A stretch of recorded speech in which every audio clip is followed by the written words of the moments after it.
ఆ కిటికీలోకి పాకేలాగా money plant మొక్కను పెంచాలి. అప్పుడు విశేషంగా ఐశ్వర్యం కలుగుతుంది. అలాగే మనీ ప్లాంట్ మొక్క ఎప్పుడూ కూడా పైకి పెరిగేలాగా చూసుకోవాలి. కిందకి పెరిగితే మాత్రం ధనలక్ష్మి నిలబడదు. అందుకే ఒక కర్ర కట్టాలి. కర్ర కట్టి మనీ ప్లాంట్ మొక్క మెయిన్ ఎంట్రన్స్ పక్క నుండి కిటికీలోకి పెరిగేలాగా ఆ కర్ర కట్టాలి. ఒక్కొక్కసారి మనీ ప్లాంట్ మొక్కకి పసుపు రంగులో ఉన్న ఆకులు వస్తూ ఉంటాయి. అలాంటప్పుడు ఆ ఆకులు కట్ చేయాలి. ఎప్పుడు మనీ ప్లాంట్ మొక్కకి గ్రీన్ కలర్లో ఆకులు ఉండేలాగా చూసుకోవాలి. శుక్రవారం పూట సాయంకాలం మనీ ప్లాంట్ మొక్క దగ్గర దీపాన్ని వెలిగించాలి. చాలామందికి ఈ విషయం తెలియదు. మనీ ప్లాంట్ మొక్క ఇంట్లో పెంచుతారు, ఇంకా ఆర్థిక ఇబ్బందులు ఉన్నాయని బాధపడుతూ ఉంటారు.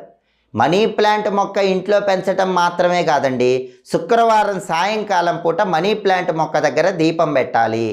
అంతేకాదు, శుక్రవారం సాయంకాలం పూట ఒక ఎరుపు రంగు దారాన్ని మనీ ప్లాంట్ మొక్కకి